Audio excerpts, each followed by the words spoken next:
Mapagpalang araw sa ating lahat at sa nakikibahagi sa banal na pagdiriwang na ito sa pamamagitan ng live stream dito sa Diocesan Shrine of Jesus, the Divine Word ng Christ the King Mission Seminary, Quezon City. Ipinagdiriwang po natin ngayon ang Biyernes Santo sa pagpapakasakit ng Panginoon. Pamumunuan po ang ating banal na pagdiriwang ni Reverendo Padre Alfredo Rolon Jr., SVD, Associate Priest ng Shrine, kasama ng mga paring SVD. Sa araw na ito, ginugunita natin ang kamatayan ni Jesus sa krus. Tayo'y nagninilay sa kanyang dakilang pag-ibig na inalay para sa ating kaligtasan. Pararangalan natin ang krus na bagamat naging kasangkapan ng pagkamatay ni Jesus, ay nagkamit para sa atin ng kaligtasan at buhay. Kaisa ng buong sambayan ng Kristiyano, magpasalamat tayo sa Ama na siyang may akda at pinagmulan ng grasya ng ating kaligtasan. Magsitayo po.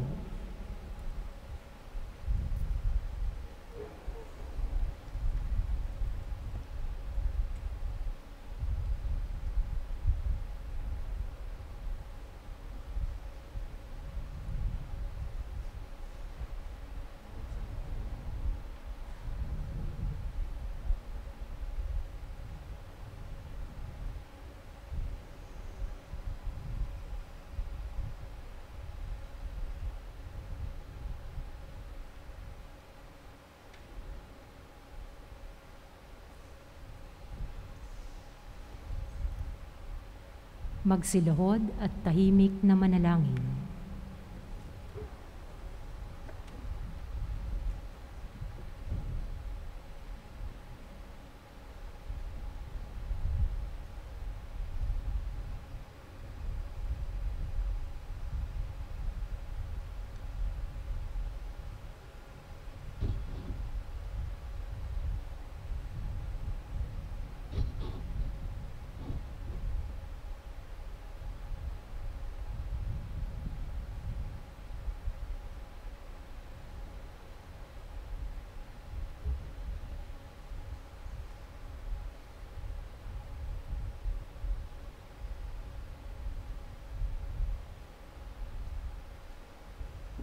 Magsitayo ang lahat.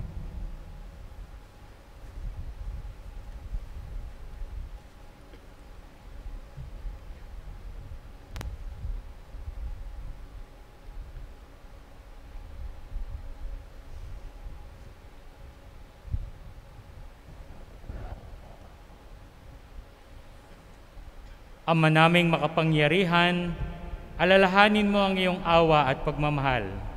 At sa iyong paglingap, gawin mong banal kaming lahat na siyang dahilan, kaya't dugoy dumanak mula sa iyong nagpakasakit na anak, upang pagsaluhin kami sa piging ng pagkabuhay na kanyang itinatag. Bilang aming tagapamagitan, kasama ng Espiritu Santo, magpasawalang hanggan. Amen.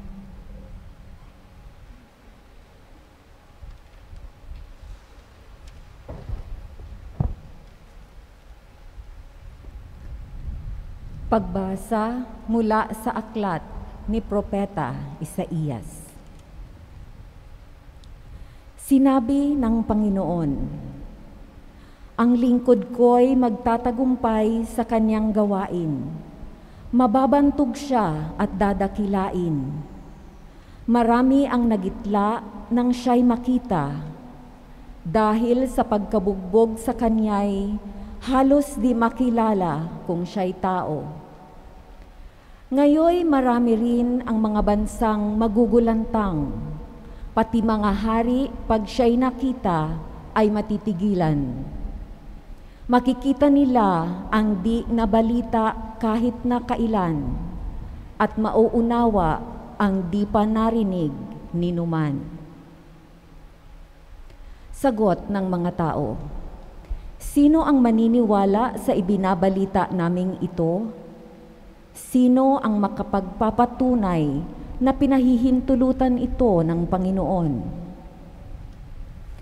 Kalooban ng Panginoon na ang kanyang lingkod ay matulad sa isang halamang natanim sa tuyong lupa. Walang katangian o kagandahang makatawag pansin. Wala siyang taglay na pang-akit para lapitan siya. Hinamak siya ng mga tao at itinakwil. Nagdana siya ng sakit at hirap. Wala man lang nagtapo ng sulyap sa kanya. Hindi natin siya pinansin, para siyang walang kabuluhan.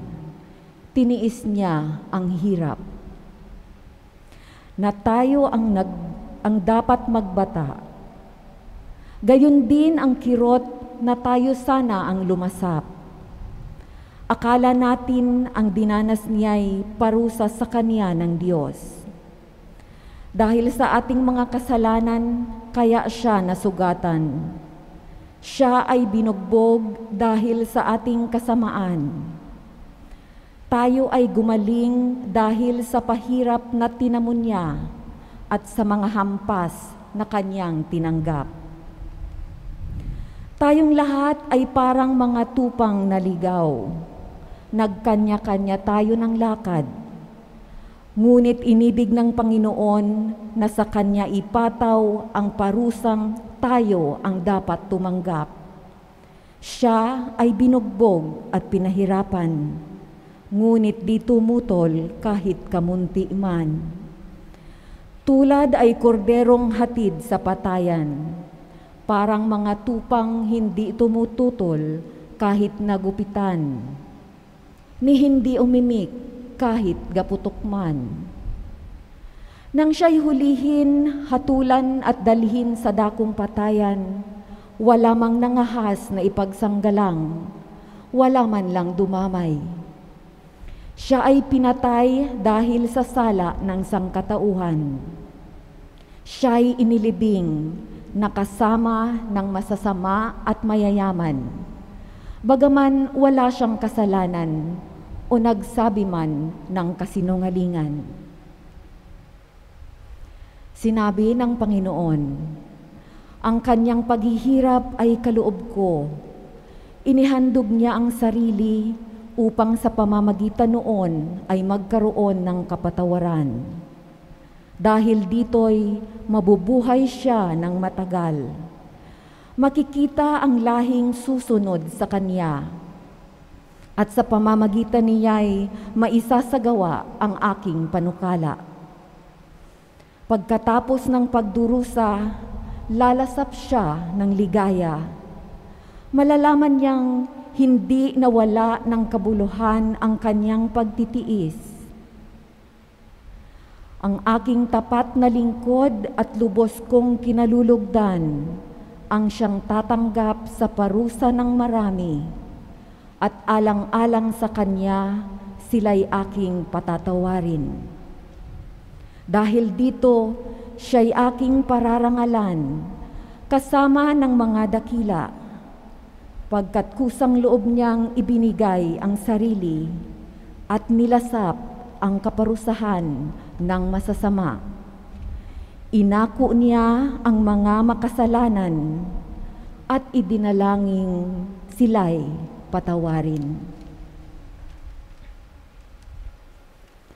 Ang salita ng Diyos. Salamat sa Diyos.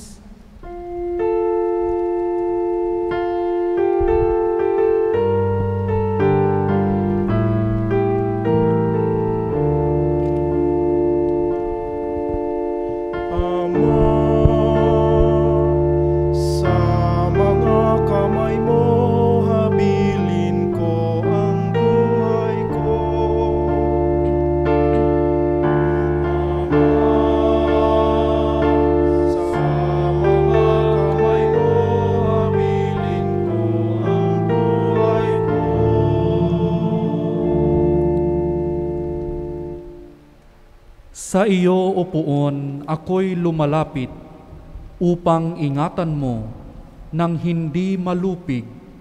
Sa mga kamay mo, habilin ko'y buhay ko, tagapagligtas kung tapat at totoo.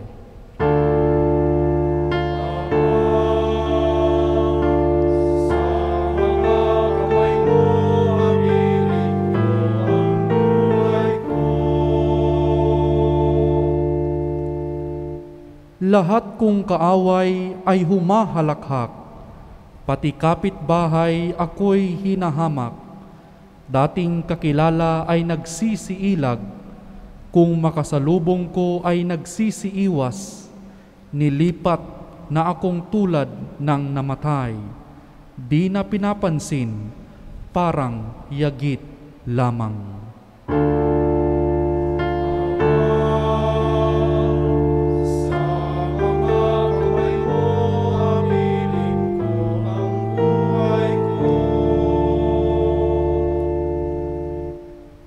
Subalit upuon, ang aking tiwala ay nasa sa iyo.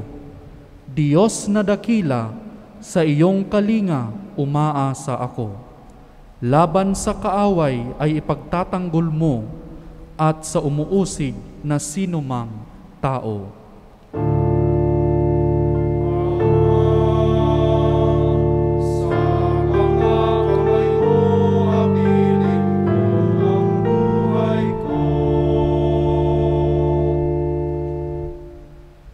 Itong iyong lingkod, sana ay lingapin. Ingatan mo ako't iyong pagpalain. Iligtas mo ako at iyong sagipin. Tanda ng pag-ibig na di nagmamaliw, o magpakatatag ang mga nilikha. Lahat ng sapuon ay nagtitiwala.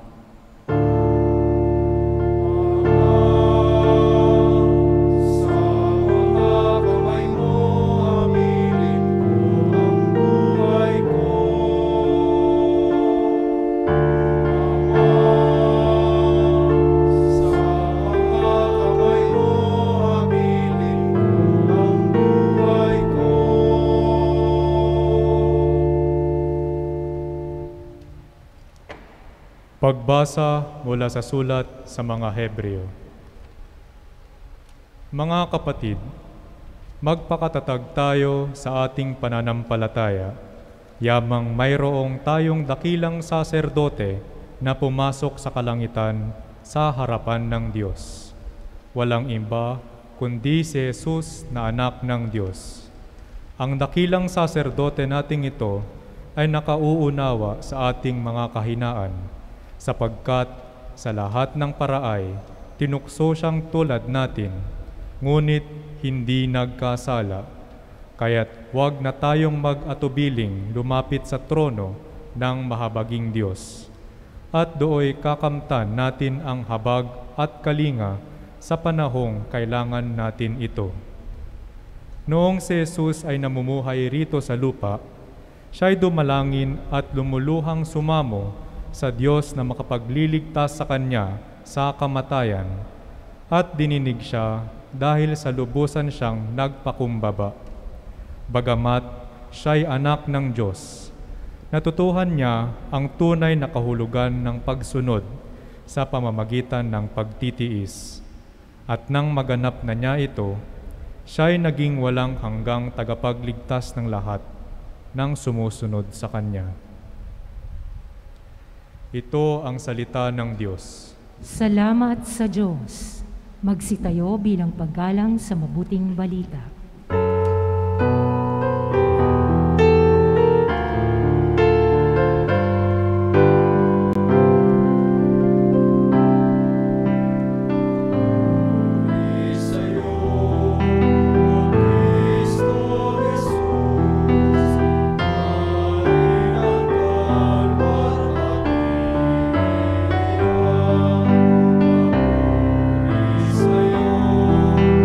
Kristo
Ang pagpapakasakit ng ating Panginoong Hesukristo ayon kay San Juan. Noong panahong iyon, umalis si Jesus kasama ang kanyang mga alagad. Pumunta sila sa ibayo ng Batis Cedron at pumasok sa isang halamanan doon. Ang lugar na ito'y alam ni Judas na nagkanulo sa kanya, sapagkat madalas magpunta roon si Jesus at ang kanyang mga alagad. Pumaroon si Judas kasama ang ilang bantay sa templo at isang pangkat ng mga kawal na padala ng mga punong saserdote at mga pariseo. May dala silang mga parol, sulo at sandata. Alam ni Jesus ang lahat ng mangyayari sa kanya, kaya't sila'y sinalubong niya at tinanong, Sino ang hinahanap ninyo? Si Jesus na taga-Nazaret. Ako, si Jesus. Kaharap nila si Judas na nagkanulo sa kanya. Nang sabihin ni Jesus na siya nga, napaurong sila at nabuwal sa lupa. Muli siyang nagtanong, Sino nga ba ang hinahanap ninyo? Si Jesus na taga-Nazaret. Sinabi ko na sa inyong, ako si Jesus. Kung ako ang hinahanap ninyo, hayaan ninyong umalis ang mga taong ito. Sinabi niya ito upang matupad ang kanyang salita. Walang napahamak kahit isa sa mga ibinigay mo sa akin, Ama. Binunot ni Simon Pedro ang kanyang tabak at tinaga ang alipin ng pinakapunong saserdote. Natigpas ang kanang tainga ng aliping iyon na ang pangalay Malco. Sinabi ni Jesus kay Pedro, Isalong mo ang iyong tabak. Dapat kong inumin ang kalis ng paghihirap na ibinigay sa akin ng Ama. Si Jesus ay dinakip at ginapos ng mga batay na Hudyo at ang pangkat ng mga kawal sa pamumuno ng kanilang kapitan. Siya'y dinala muna kay Anas na biyanan ni Caifas sa pinakapunong saserdote ng panahong iyon. Si Caifas ang nagpayo sa mga Hudyo na mas mabuti para sa kanila na isang tao lamang ang mamatay alang-alang sa bayan. Si Simon Pedro at isa pang alagad ay sumunod kay Jesus. Kilala ng pinakapunong saserdote ang alagad na ito, kaya't nakapasok siyang kasama ni Jesus sa patio ng bahay ng pinakapunong saserdote. Naiwan naman si Pedro sa labas ng pintuan. Lumabas ang alagad na kilala ng pinakapunong saserdote. Kinausap ang dalagang nagbabantay sa pinto at pinapasok si Pedro. Si Pedro'y tinanong ng dalaga, Hindi ba't isa ka sa mga alagad ng taong iyan? Sumagot si Pedro, Hindi. Maginaw noon, kaya't nagpabaga ng uling ang mga alipin at mga bantay at tumayo sa paligid ng siga upang magpainit. Nakihalo si Pedro at nagpainit din. Si Jesus ay tinanong ng pinakapunong saserdote tungkol sa kanyang mga alagad at sa kanyang itinuturo. Sumagot si Jesus, Hayagan akong nagsasalita sa madla. Lagi akong nagtuturo sa mga sinagoga at sa templo ng mga Hudyo. Wala akong sinabing palihim. Bakit ako ang tinatanong ninyo? Ang tanungin ninyo'y ang mga nakarinig sa akin. Alam nila kung ano ang sinabi ko. Pagkasabi nito, siya'y sinampal ng isa sa mga bantay na naroroon. Bakit mo sinasagot ng ganyan ng pinakapunong saserdote? Sinagot siya ni Jesus, Kung nagsalita ako ng masama, patunayan mo. Ngunit kung mabuti ang sinabi ko, bakit mo ako sinampal? Si Jesus na kagagapos pa noon ay ipinadala ni Anas kay Caifas, ang pinakapunong saserdote. Samantala, Naroroon pa rin si Simon Pedro at nagpapainit. Siya'y tinanong nila, Hindi ba't alagad ka rin ng taong iyan? Sumagot si Pedro. Hindi. Tinanong na naman siya ng isang mga alipin ng pinakapunong saserdote, kamag-anak ng lalaking tinagpisan niya ng tenga. Hindi ba ikaw ang nakita kong kasama ni Jesus sa halamanan? Muling itinutwa ito ni Pedro. Siya namang pagtilaok ng manok. Mula sa bahay ni Caifas, si Jesus ay dinila sa palasyo ng gobernador. Umaga na noon, hindi pumasok ang mga Hudyo sa palasyo ng gobernador upang sila'y huwag maituring na di karapat-dapat kumain ng hapunang pangpaskwa. Kaya't sa labas sila tinanggap ni Pilato at tinanong, Ano ang sakdal ninyo laban sa taong ito? Sumagot sila, Kung hindi po siya gumawa ng masama, hindi namin siya dadalhin sa inyo. Sinabi sa kanila ni Pilato, Dalhin niyo siya at hatulan ayon sa inyong kautusan. Sumagot ang mga Hudyo, Wala po kaming kapangyarihan humatol ng kamatayan ng kaninuman. nangyari ito upang matupad ang sinabi ni Jesus tungkol sa paraan ng kanyang pagkamatay. Si Pilato'y pumasok uli sa palasyo at tinawag si Jesus. Ikaw ba ang hari ng mga Hudyo? Sumagot si Jesus, Iyan ba'y galing sa inyong sariling isipan o may nagsabi sa inyo? Tinanong siya ni Pilato, Ako ba'y Hudyo? Ang mga kababayan mo at ang mga punong saserdote ang nagdala sa iyo rito. Ano ba ang ginawa mo?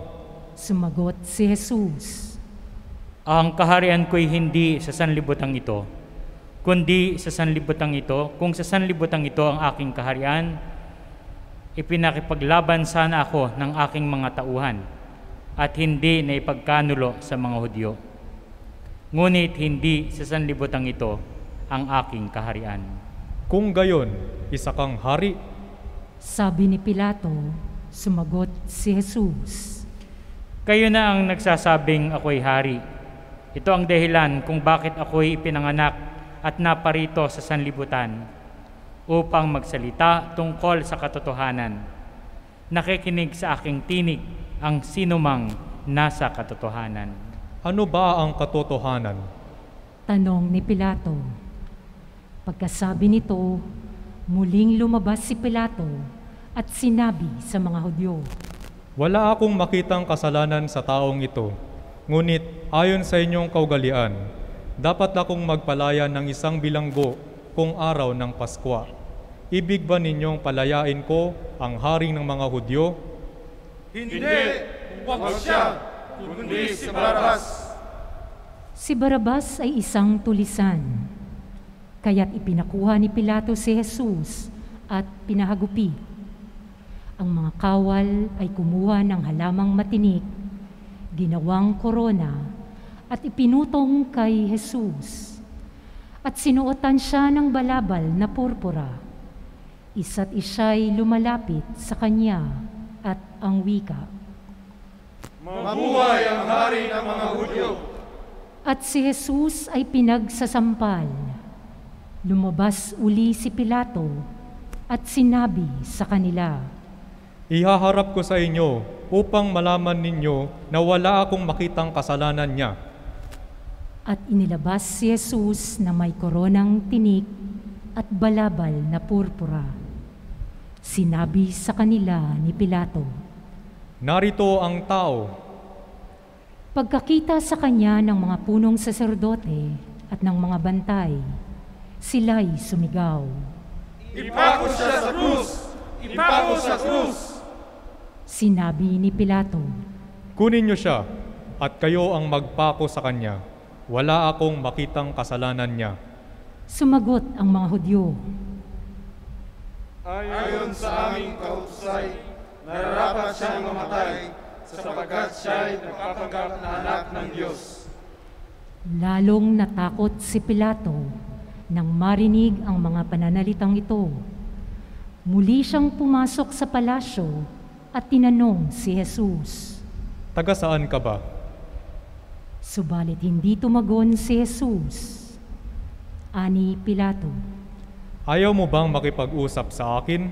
Hindi mo ba alam na maaari kitang palayain o ipapako sa krus? At sumagot si Jesus. Kaya mo lamang magagawa iyan ay sapagkat ipinagkaloob sa iyo ng Diyos ang kapangyarihang iyan. Kaya mas mabigat ang kasalanan ng nagdala sa akin dito. Nang marinig ito ni Pilato, lalo niyang hinagad na palayain si Jesus. Ngunit nagsigawan ang mga tao. Kapag pinalaya mo ang taong iyan, hindi ka kaibigan ni Cesar. Sino mang nagpapanggap na hari ay kalaban ni Cesar. Pagkarinig ni Pilato sa pangungusap na ito, nilabas niya si Jesus at siya'y lumuklok sa hukuman sa dakong tinatawag na ang plataporma, gabata sa wikang Hebreo.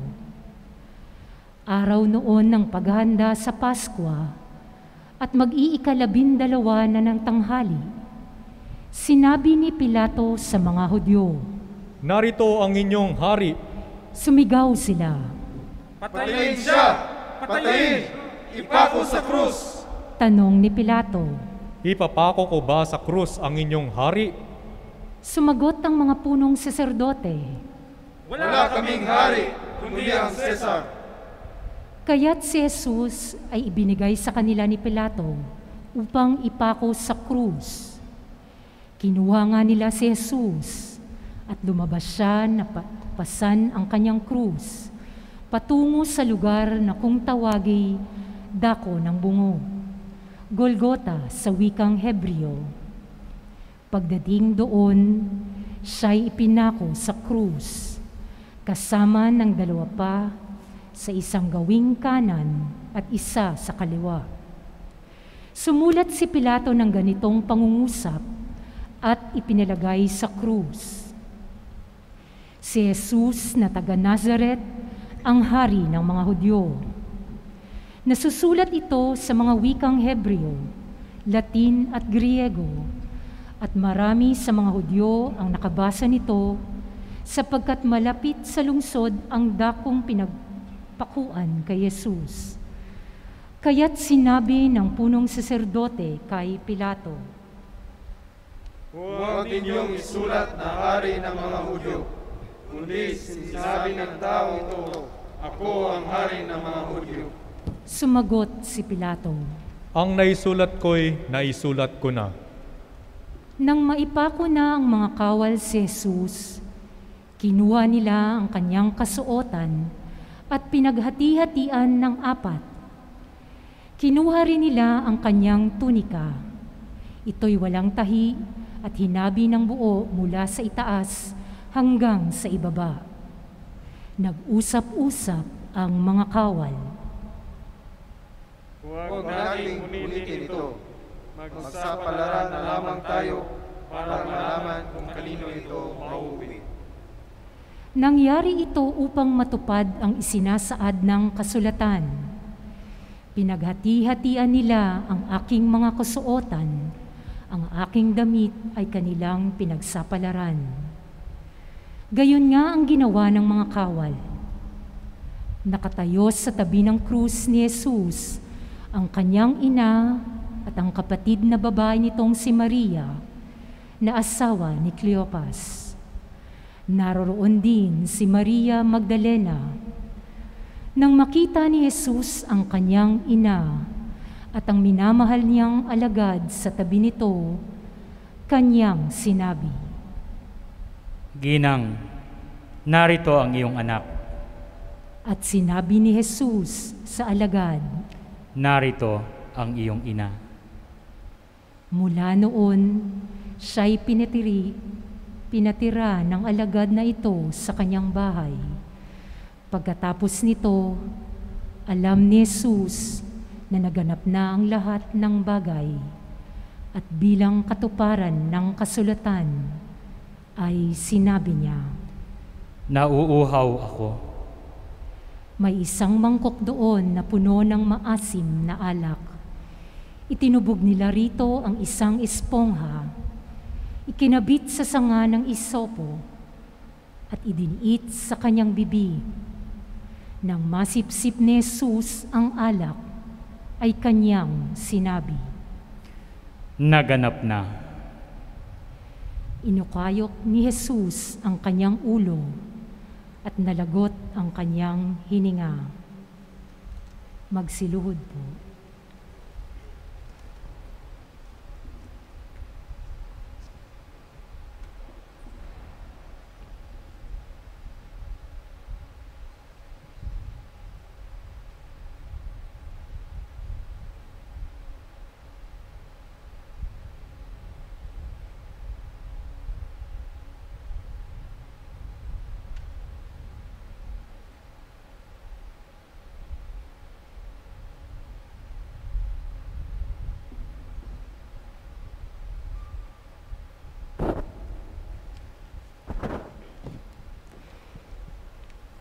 Nooy araw ng paghahanda at ayaw ng mga Hudyo na manatili sa krus ang mga bangkay sa araw ng pamamahinga sapagkat dakila ang araw na pamamahingang ito.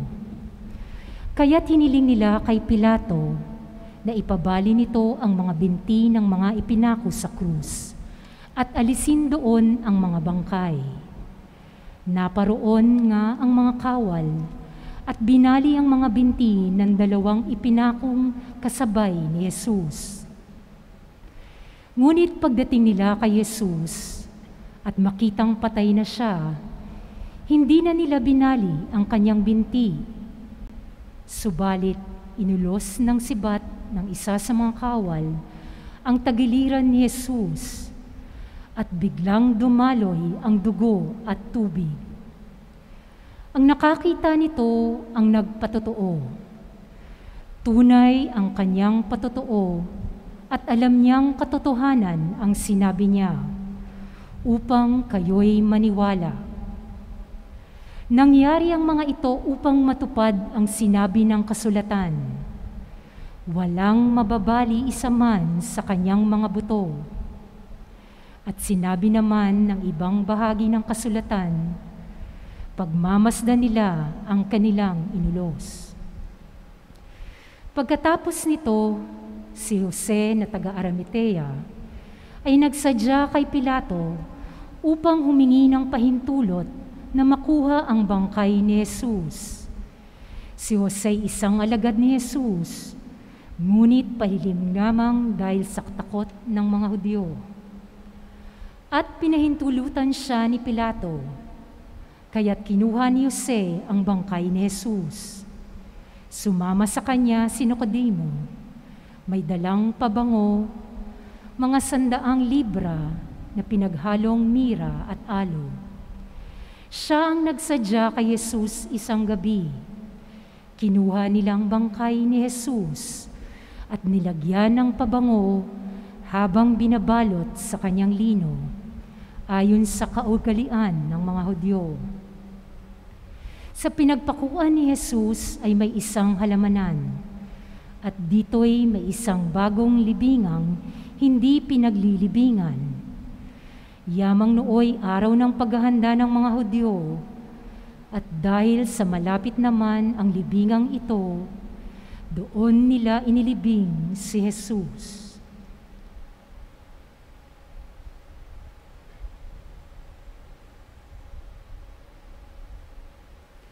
Ang mabuting balita ng Panginoon. Pinupuri ka namin, Panginoong Hesukristo.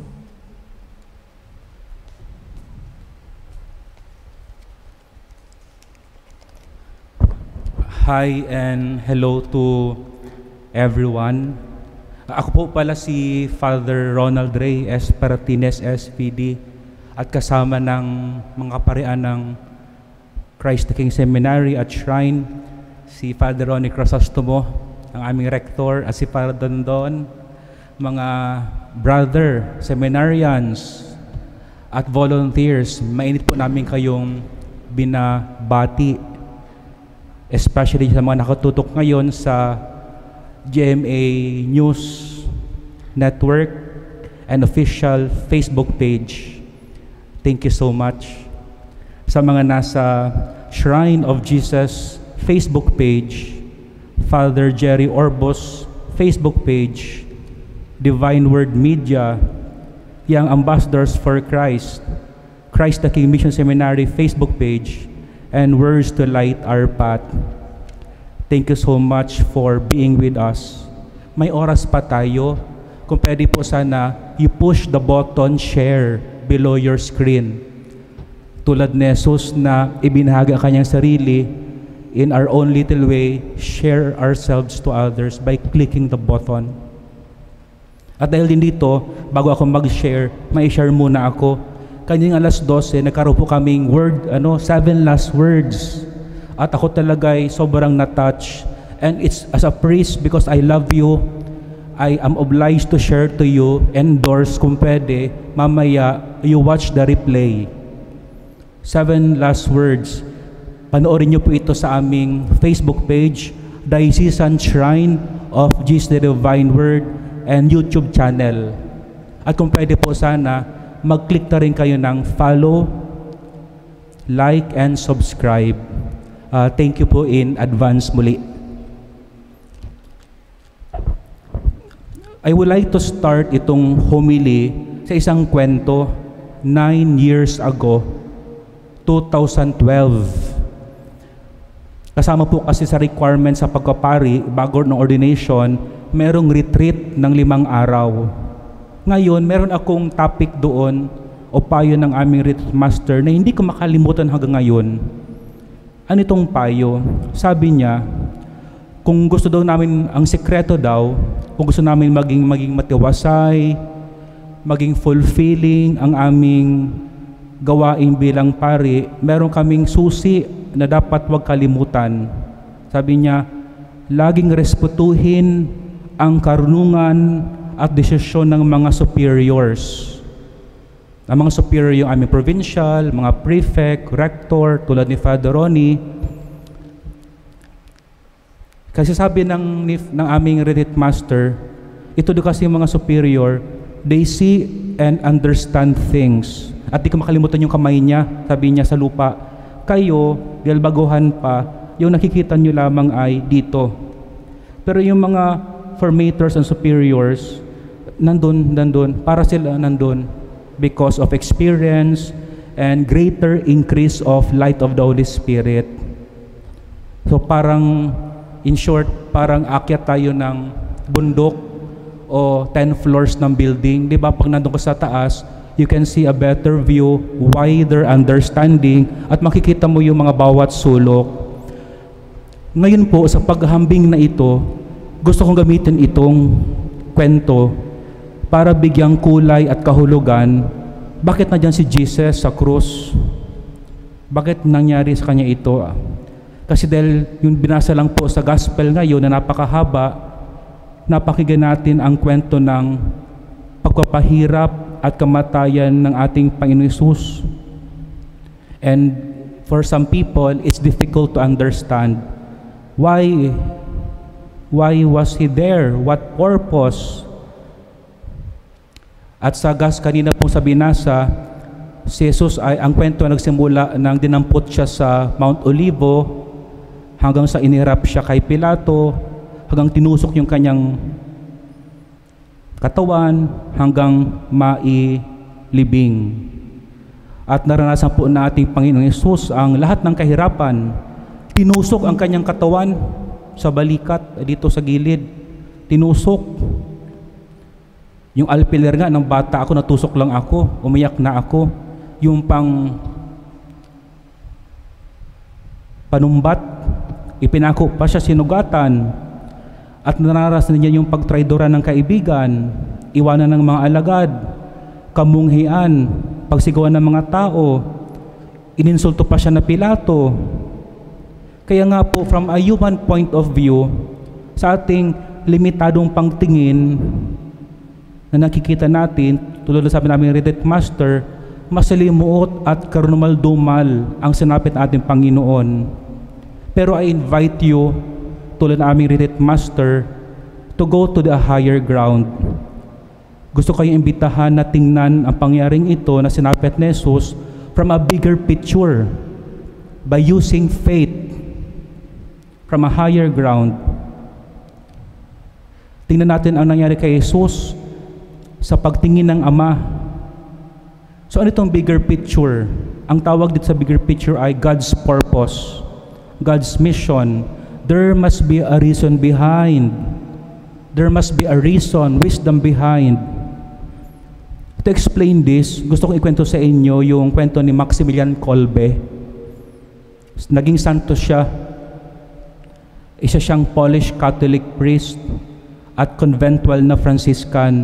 Na 1941 po kasi, isa sa mga hinuli ng Nazi German. Nilagay siya sa Auschwitz, Poland. Ito palang Auschwitz is a 200 hectare property at na divide siya sa 3 division. May prison camp, may labor camp, at extermination camp, yung mga ginagas at cremate. Ngayon, may isang araw, merong isang preso na nakatakas. At ang rule ng mga Nazi German, pag may isang preso nakatakas, ang sukli niya, 10 ang mamamatay. And to the worst, saan siya mamamatay? Sa starvation, gugutumin at ilalagay sa Bartolina. Ngayon, isa sa mga napili, nakalinya na sina Maximilian Kolbe. Hindi siya nakasama sa counting. May 10 na doon sa harapan. Ngayon may umiiyak, nagmamakaawa, begging for his life. Sabi niya, "Huwag niyo akong patayin. Mayroon pa akong asawa at mga anak na gustong balikan." Ang pangalan niya ay si Frankisek. Ngayon, si Maximilian sa likod, sa kanyang awa, nagkusya siyang makiusap sa commandant at kung pwede, magpalitan sila. He will take the place of the prisoner. Sabi ni Frankisek, narinig niya yung binigay na dahilan ni Maximilian Kolbe para ma-convince na yung commandant na siya ang mamatay. Sabi niya, may pamilya siya, samantala ako, single. Kaya okay lang. Pangalawa, Catholic priest naman ako. Napaisip tuloy ako. The willingness to die. Pangatlo, sabi niya, matanda na ako, okay na. Pero 47 years old lang siya. As si Frankisek ay 41 years old. Pero dahil kinumbinsa niya yung commandant, sige. Now, ito pong yung 10 kasama si 10 days silang nagutom. But they did not die. Kaya para mapabilis sa kanya ng pagkamatay, the Nazi injected poison, carbolic acid.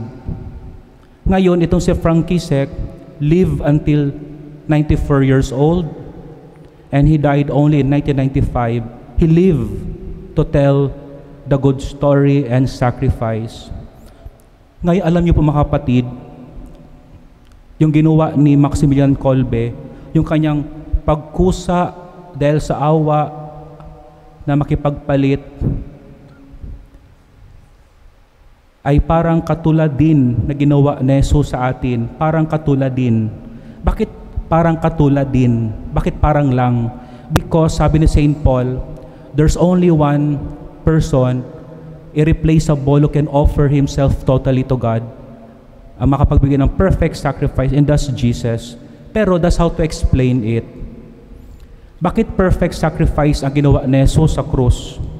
Kasi ginawa niya ito out of unconditional love for you and me. Pangalawa, total obedience to the Father. At pangatlo, total humility. Bakit humility? Kasi tandaan nyo, Diyos si Jesus. Sabi ni St. Paul, kahit siya Diyos, but He emptied Himself. Anong purpose? To save us, to give you another chance to be back to the home of the Father. Kaya gusto kong bigyan ng body language. Why Jesus is on the cross? Because of love. At anong purpose niya? Because He wants us to be home to the Father. Ano ito? Rooftop ng bahay. Rooftop. So Jesus loves us. He is in the cross because parang pamilya. We are God's family. So please always remember that. Pero ito po ang punto ko. Maximilian Kolbe was able to save only one person. Kasi tao siya eh. But Jesus, because He is God, yung pag-alin ng kanyang buhay, He saved not only one person, but the whole world. The whole world. At ito po ang gusto kong to point out, bigger picture. I hope you get the point. The reason behind, tama yung aming retreat master, faith will help us go up from here to there. Minsan din natin naintindihan ating panampalataya, yung mga will ng Diyos sa buhay natin. Pero sabi ng aming retreat master, sige lang, go to the higher ground. Dito natin maunawaan bakit ang tawag natin sa araw na ito ay Good Friday. Anong maganda sa araw na ito? Bakit maging good? Kasi kahit mukhang bad ang nangyari kay Jesus, yung naging bunga niya ay good para sa ating lahat. Kaya Good Friday, kasi ako, ikaw, tayong lahat, kahit yung mga hindi pa pinapanganak, just in case, at mga namatay noon, kasama po sila, niyakap ni Jesus. Kaya today, binibigyan po natin ng pagpaparangal at pagpupugay ang cross ni Jesus. We thank Jesus for giving Himself. Ngunit aside po sa pagkapasalamat sa Diyos, may mga marami pang paraan how para masuklian natin ang ginawa ni Jesus sa krus. May tatlo po. This is practical. Una, pahalagahan po ang buhay na hawak-hawak ninyo ngayon at hawak ngayon. Alagaan ang kaluluwa, alagaan ang isip, ang puso, ang katawan. Kasi po buhay ng Diyos ang itinubos po sa iyo. Buhay ng Diyos para magkaroong second chance. At huwag ito nang sasayangin. Make the most of this second chance. Make every second counts with you and your family. Pangalawa naman, practical, learn to pass the good and love we receive to others from God. How? Una, magpatawad gaya na pagpapatawad sa ating ginawa ng Diyos. Pangalawa, matutong umunawa kahit sa mga kahinaan ng iba. Kasi tayo din ay inunawa ng Diyos sa ating kahinaan. At pangatlo, tumulong po sa lubos na mga nahihirapan. And third, practical way we can apply how to return back to Jesus, the good thing. Sa resitasyon po ng buhay nyo ngayon, siguro maraming bad things experience nangyari, maraming bad for the past months. Kaliwa kanan na bad. May COVID, may problema sa lapi, awayan, kahinaan ng loob, maraming bad. Pero ang invitation po sa atin sa araw na ito, sana makita natin yung good Friday in the midst of bad Friday. To see the Good Friday in the midst of bad Friday. Sa sitwasyon po ng buhay nyo ngayon ng pamilya, let us see the good from the bad. Meaning, kung meron po kayong dinaraanan ngayon sa buhay na mukhang bad talaga, na wala na, finish na, take muna, wait muna, tingnan muna ito. Baka merong purpose, message si Lord sa atin. Baka kasi blessing in disguise lang ito. Blessing in disguise. At dito natin maintindihan ang sinabi ni St. Thomas Aquinas. Binasa ko siya for 6 months. At sabi, antig sa akin, sabi niya, yung nangyari kay Jesus sa krus was a happy fault. Happy fault. Kahit nagkamali yung saserdote, mga tao, pero happy pa rin. Happy. Happy fault. Happy fault. Nagkamali si Judas, nagkamali ang mga saserdote at mga tao, but God never was wrong. Nagkamali sila for not believing Jesus as God. But look, their fault led to the salvation of the entire world. Tama yung sa mga retreat master. Ito lang nakikita natin, but we have to go there. To close this homily, minsan ganoon din po sa buhay natin. We cannot understand certain problems that comes in our way. Pero ano mang situation ito na meron tayo, well, I invite you to look at your experiences from what happened to Jesus. Pray over it. Tingnan mo na baka the Lord has a reason and purpose behind, or baka He is only setting you up for a greater destination, o kaya kung meron tayong hiningi na bagay sa buhay natin, baka meron siyang hiningi ngayon sa buhay natin na gustong ating i-let go, baka na nakakaharang, we let it go. We may not see it now, but later on, we will see things around falling into places. Kung hindi pa nasasagot ng Diyos ang mga dasal natin, maybe God is still on the way, handa pa, niluluto.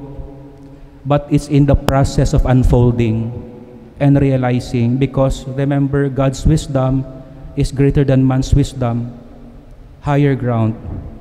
I would like to leave you a story, ay yung homily ng Bishop po ng Tandag, para to summarize what I'm saying. Homily ito ni Bishop Raul Dael ng Tandag, Surigao del Sur, ng Christmas, para sa mga pari ito, pero this is applicable to all of us. Sabi niya, the purest part of our lives will come out in times of difficulties and trials and crises. The purest part of ourselves will be purged by difficult moments in our lives.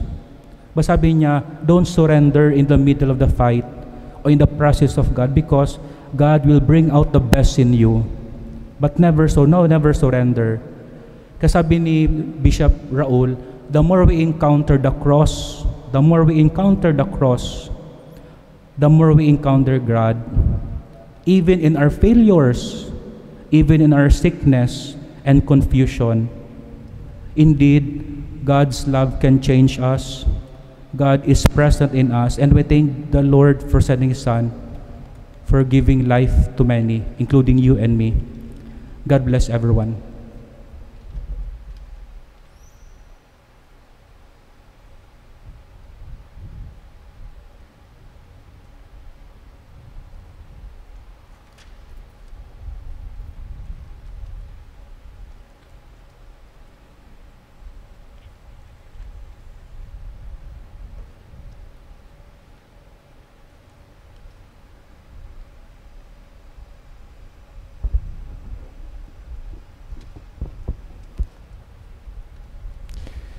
Para sa banal na simbahan, idalangin natin, mga mahal kong kapatid, ang banal na sambayanan ng Diyos sa buong daigdig upang pagkalooban ng kapayapaan at pagkupkop, pagkakaisa at pagtataguyod ang mga kaanib nito sa sansinukob, at upang tayo bigyan ng pamumuhay na matiwasay para tayo'y makasamba sa Diyos, Ama nating makapangyarihan. Magsilahod po.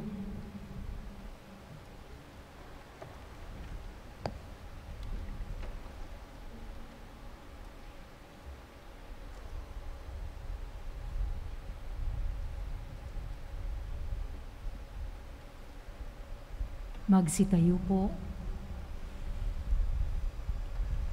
Ama naming makapangyarihan, sa katauhan ng anak mong si Kristo, ipinahayag mo ang iyong kadakilaan sa lahat ng mga tao. Lingapin mo ang iyong mga ginawa dahil sa pag-ibig, upang ang iyong sambayanang laganap sa buong daigdig ay mamalaging matatag sa pananampalatayang iyong bigay para sambahin ang banal mong ngalan.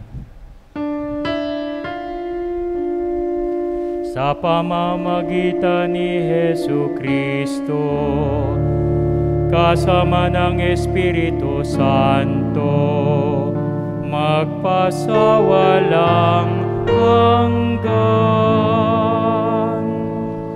Amen.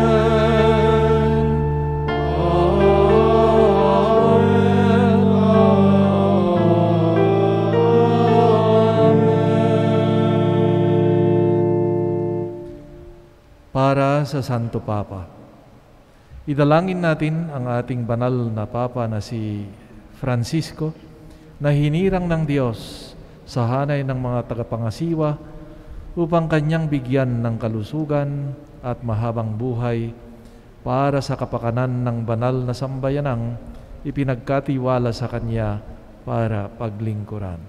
Magsiluhod po.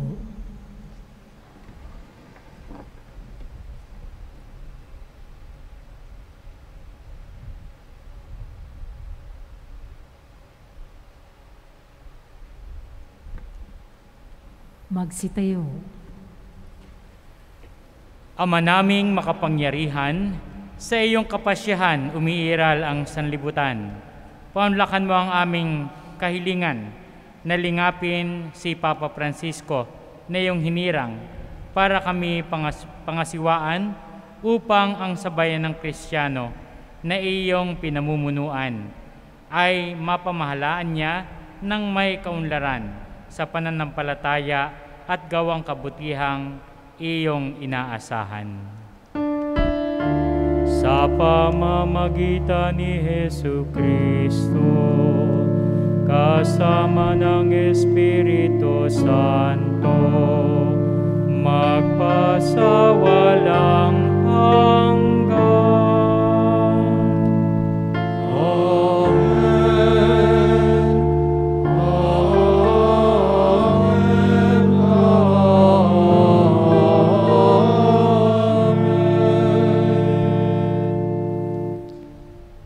Idalangin natin si Honesto na ating obispo. Gayon din ang lahat ng mga obispo, mga pari, mga diakono, at ang tanang kabilang sa sambayanang Kristiyano. Magsiluhod po.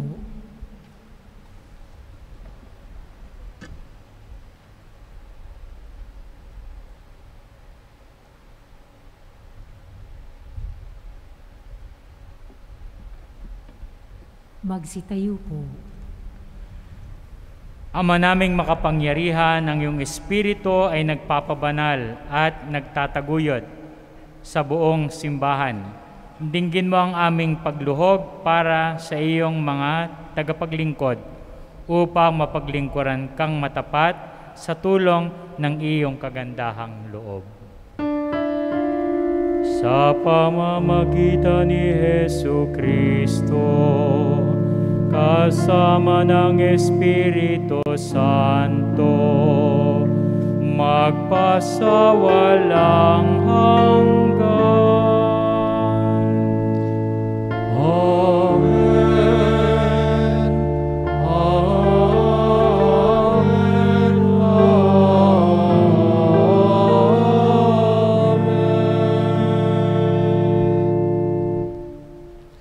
Para sa mga inihahandang tao sa pagbibinyag. Idalangin natin din ang mga inihahandang tao sa pagbibinyag upang ang kanilang kalooban ay makatugon sa pagtawag ng Diyos Ama nating makapangyarihan para sa tubig ng binyag sila'y muling maisilang sa ikapagpapatawad ng lahat ng kasalanan at ikapagkakamit ng pakikisalo kay Jesus na poong mahal. Magsiluhod po.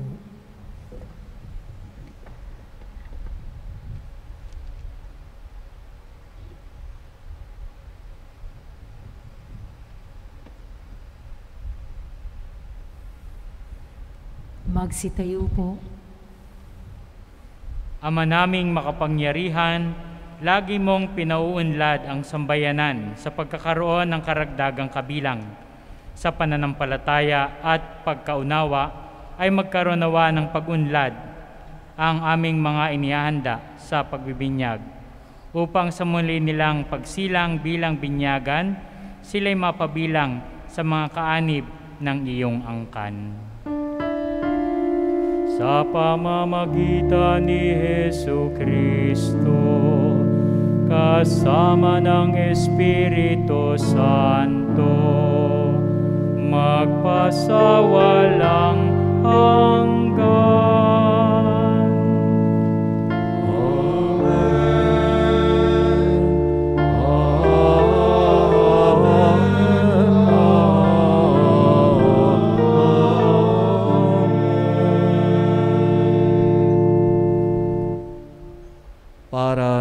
pagkakaisa ng mga Kristiyano. Idalangin din natin ang lahat ng ating mga kapatid na pawang kay Hesu Kristo na nanalig upang marapatin ng Diyos Ama nating makapangyarihan na sila'y tipunin at lingapin sa iisa niyang sambayanan. Magsiluhod po.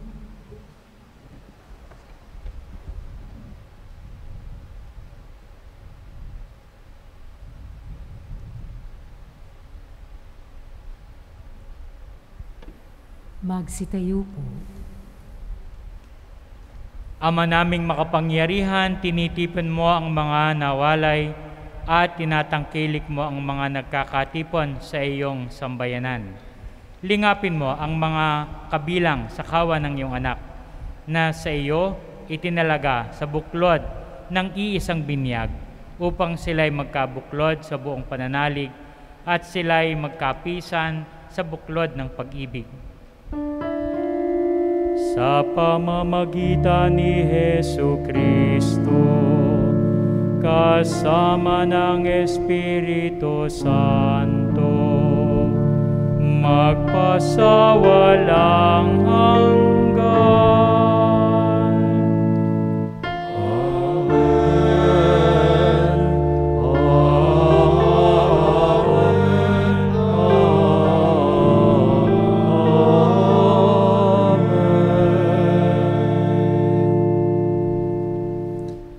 Para sa mga Hudyo. Idalangin din natin ang mga Hudyo na unang pinagpahayagan ng Diyos na totoo upang ipagkaloob niya sa pag-ibig sa kanyang ngalan sila'y ay umunlad sa pagiging matapat sa kanyang tipan. Magsiluhod po.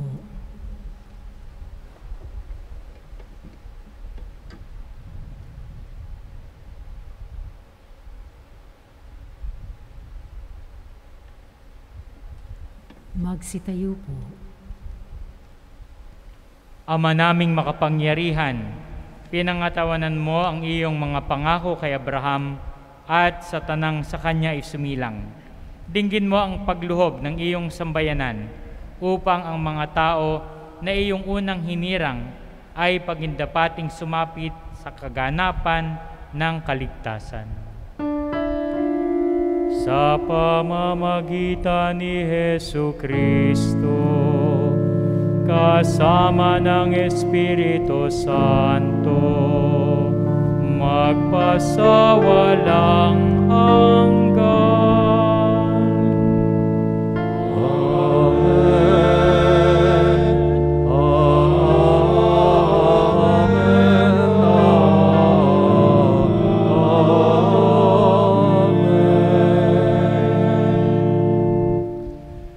Para sa mga di sumasampalataya kay Kristo. Idalangin din natin ang tanang hindi sumasampalataya kay Kristo upang tahakin nila ang landas ng kaligtasan na nililiwanagan ng Espiritu Santo. Magsiluhod po.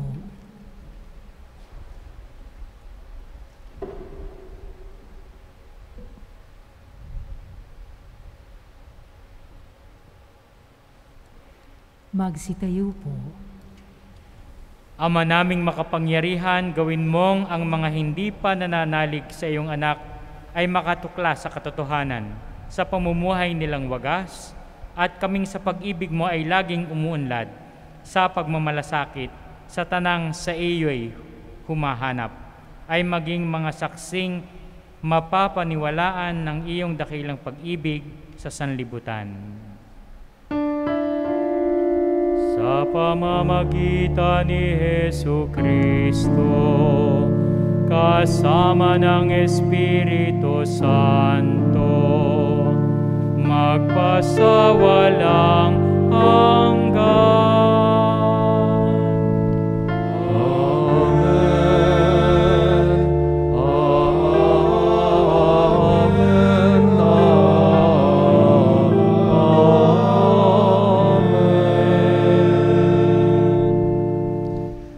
Para sa mga hindi pa sumasampalataya sa Diyos. Idalangin din natin ang mga hindi pa sumasampalataya sa Diyos upang pagindapatin sa Kanya'y makadulog sa paniniwalang wagas na kanilang sinusunod. Magsiluhod po.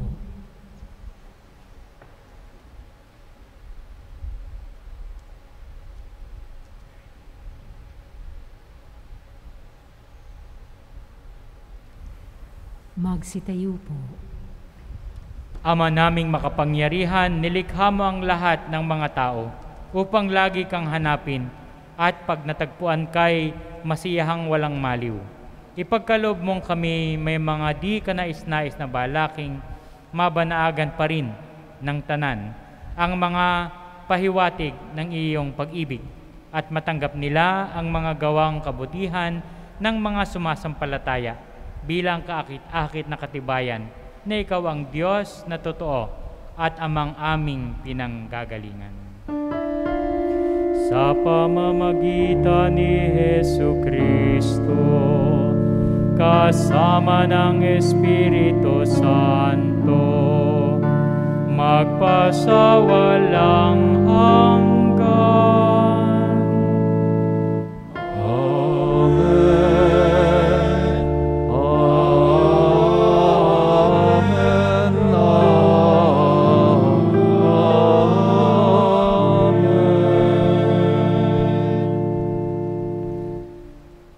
Para sa mga umuugit sa pamahalaan, idalangin din natin ang mga may tungkuling maglingkod sa bayan at umuugit sa ating pamahalaan upang ang kalooban nila ay itaguyod ng Amang may kapal alinsunod sa Kanyang kinalulugdan sa ikapagkakamit ng kapayapaan at kalayaan ng tanan.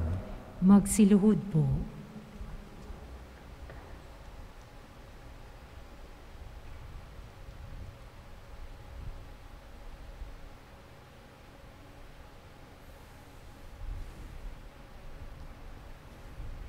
Magsitayo po.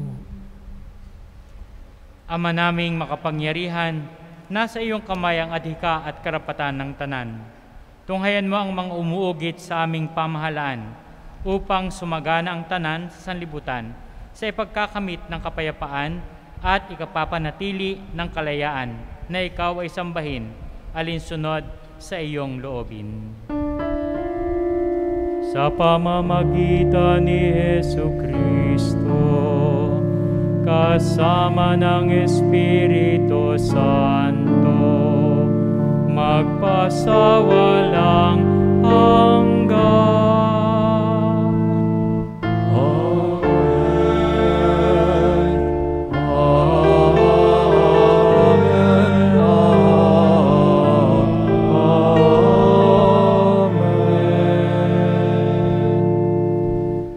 Para sa mga may tanging pangangailangan.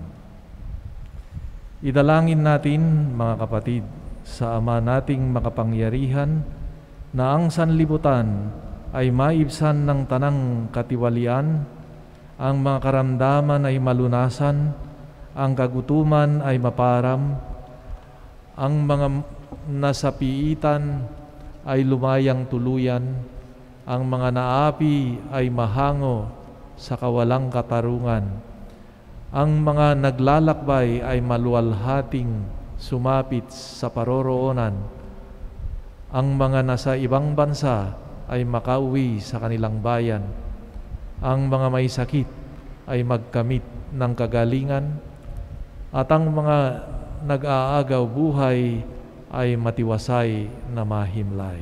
Magsiluhod po.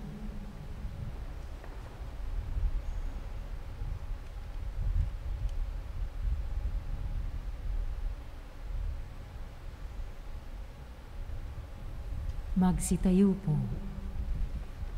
Ama naming makapangyarihan, binubuhayan mo ng loob ang mga nasa kapighatian. Pinatatag mo ang mga may mabigat na pinapasan. Paunlakan mo ang mga kahilingan ng mga dumaraing dahil sa maraming mga pinagtitiisan upang bawat nasa kagipitan ay magkamit ng kasiyahang madama ang iyong pagmamahal. Sa pamamagitan ni Jesucristo, kasama ng Espiritu Santo, magpasawalang hanggan.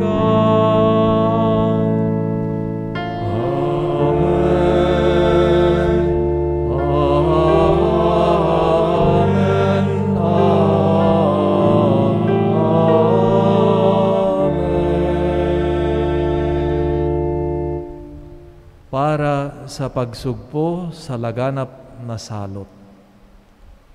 Idalangin natin ang dagliang pagsugpo sa salot na dulot ng COVID-19 na nakapipinsala sa buong daigdig upang pagalingin ng Amang makapangyarihan ang mga may karamdaman, patatagin ang mga kumakalinga sa kanila at tulungan tayong lahat na maging matatag sa pananampalataya at pagmamalasakit. Magsiluhod po.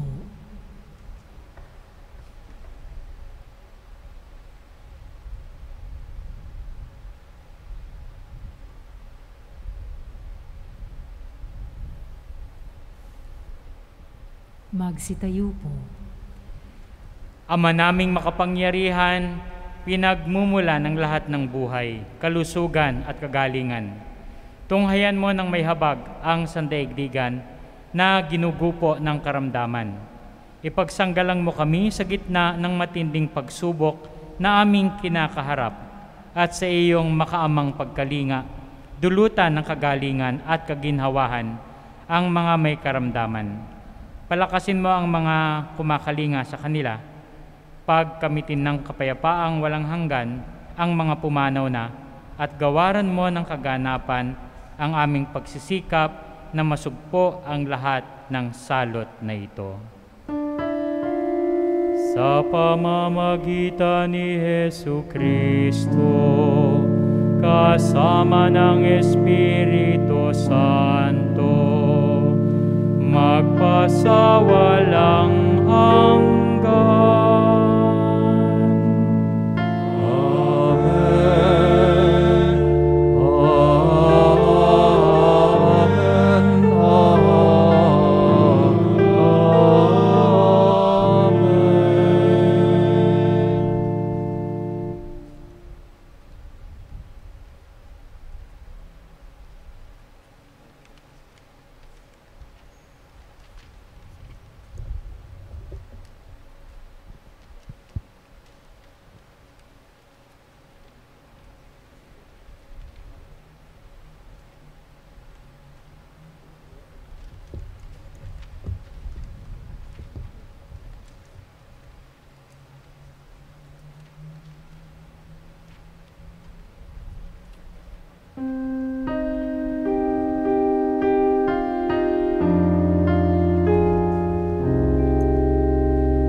At sa muling pagkabuhay,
Magsiluhod po.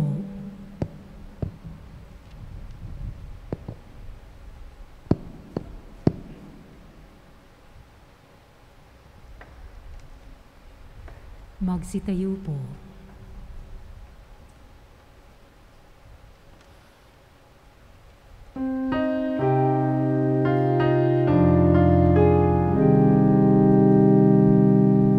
Sa kahoy ng krus na banal ni Jesus, na poong banal, nalubig ang kamatayan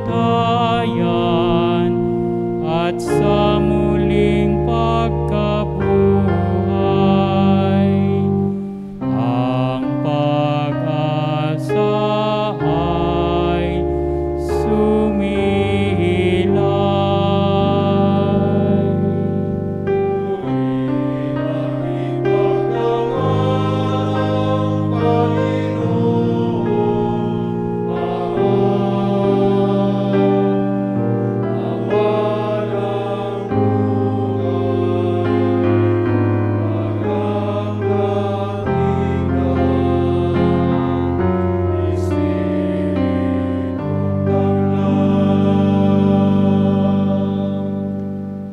Magsiluhod po.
Sa tagubilin ng mga nakagagaling na utos at turo ni Jesus na Panginoon natin at Diyos, ipahayag natin ng lakas loob.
Naming kami adya sa lahat ng masama, pagkalooban ng kapayapaan araw-araw, iligtas sa kasalanan at ilayo sa lahat ng kapahamakan, samantalang aming pinananabikan ang dakilang araw ng pagpapahayag ng tagapagligtas naming si Hesukristo.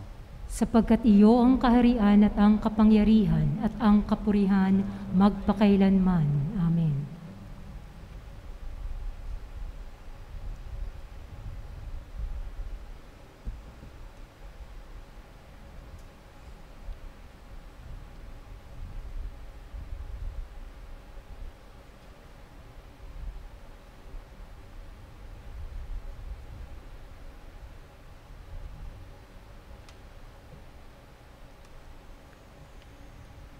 Ito ang kordero ng Diyos.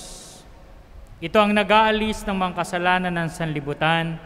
Mapalad ang mga inaanyayahan sa kanyang piging. Panginoon, hindi ako karapat-dapat na magpatuloy sa iyo, ngunit sa isang salita mo lamang ay gagaling na ako.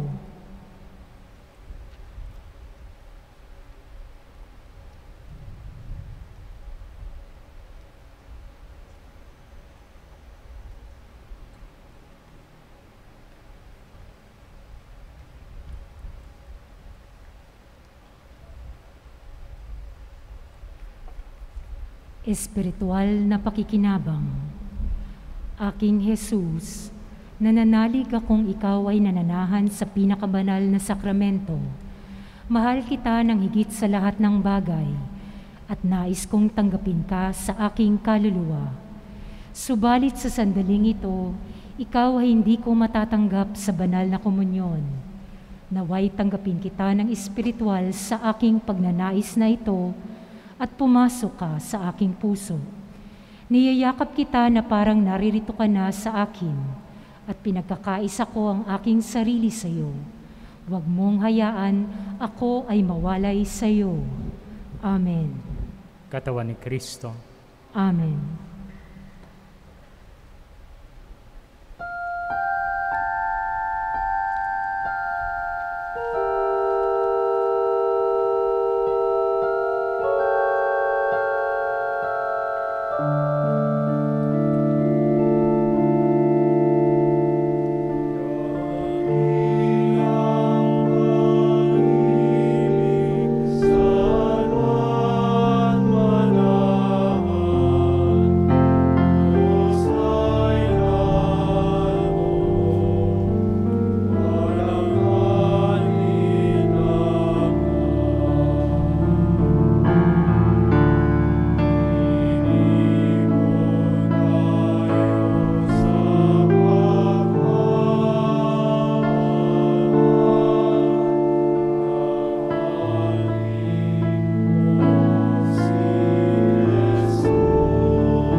Manalangin tayo.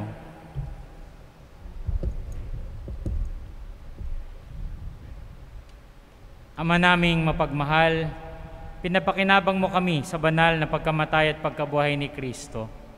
Panatilihin mo sa amin ang ginanap na iyong dakilang pag-ibig upang kami makapamuhay ng matapat sa pakikisalo sa dulot mong pagliligtas sa pamagitan ni Jesucristo kasama ng Espiritu Santo magpasawalang hanggan. Amen. Oratio Imperata. Mahabagin at mapagmahal na Ama, nagsusumami kami sa iyo upang hilingin ang iyong patnubay laban sa COVID-19 na nagpapahirap sa marami at kumikitil ng mga buhay. Tunghayan mo kami ng may pagmamahal at ipagadya kami ng iyong pag-ilom na kamay mula sa takot sa kamatayan at karamdaman. Itaguyod mo kami sa pag-asa at patatagin sa pananampalataya. Gabayan mo ang mga dalubhasang naatasan na tumuklas ng mga lunas at paraan upang ihinto ang paglaganap nito. Nagpapasalamat kami sa mga bakunang naisulong sa patnubay ng iyong mga kamay. Pagpalain mo ang aming mga pagsisikap na mawakasan ng mga bakuna ang pandemya sa aming bayan at sa buong mundo. Patnubayan mo ang mga lumilingap sa may sakit upang kanilang pagkalinga ay malakipan ng husay at malasakit. Pagkalooban mo sila ng kalusugan sa isipan at katawan, katatagan sa kanilang paninindigang maglingkod at magsanggalang sa karamdaman. Itinataas namin ang mga nagdurusa, makamtanawa nila ang mabuting kalusugan. Lingapin mo rin ang mga kumakalinga sa kanila. Pagkamtin mo ng kapayapaang walang hanggan ang mga pumanaw. Pagkalooban mo kami ng biyaya na magtulong-tulong tungo sa ikabubuti ng lahat. Pukawin sa amin ang pagmamalasakit sa mga nangangailangan. Sa pagdamay at malasakit namin sa bawat isa, malampasan nawa namin ang krisis na ito at lumago sa kabanalan at pagbabalik loob sa iyo. Hinihiling namin ito sa pamamagitan ng Jesucristo na nabubuhay at naghaharing kasama mo at ng Espiritu Santo, Diyos magpasawalang hanggan. Amen. Dumudulog kami sa iyong patnubay, mahal na Ina ng Diyos. Pakinggan mo ang aming mga kahilingan sa aming pangailangan at ipagadya mo kami sa lahat ng kasamaan, malwalhati at pinagpalang Birhen. Amen. Mahal na Birheng mapagpagaling sa may sakit, Ipanalangin mo kami. San Jose. Ipanalangin mo kami. San Rafael Arcangel, Ipanalangin mo kami. San Roque, Ipanalangin mo kami. San Lorenzo Ruiz, Ipanalangin mo kami. San Pedro Calunsod, Ipanalangin mo kami. San Arnold Jansen at San Joseph Reynademets. Ipanalangin mo kami. Magsiupo po para sa ilang patalastas. We invite everyone to join us online at 5 p.m. today for the devotion to the Sorrowful Mother. On Holy Saturday, April 3, we shall have at 8:30 a.m. Lauds and at 7 p.m. the Easter Vigil. On April 4, 2021, Easter Sunday, we shall follow the regular Sunday Mass schedule at 8 a.m., 10 a.m., and 4 p.m. For more information, please check the Diocesan Shrine of Jesus, the Divine Word Facebook page. Thank you very much, Reverend Father Ronnie Crisostomo, SVD, Shrine Rector.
Ama naming bukal ng pagpapala, ang iyong pagbabasbas ay manaog nawang masagana sa iyong sambayanang gumanap ng paggunita sa pagkamatay ng iyong anak, na siyang pagkabuhay ng nagtitiwala. Ang iyong pagpapatawad ay sumapit nawa sa tanan. Ang iyong pakikisamang maaasahan ay iyong ibigay. Ang pananampalatayang banal naway maging matibay. Ang kaligtasang walang maliw ay patatagin mong lubusan sa pamamagitan ni Jesucristo kasama ng Espiritu Santo magpasawalang hanggan. Amen. Amen.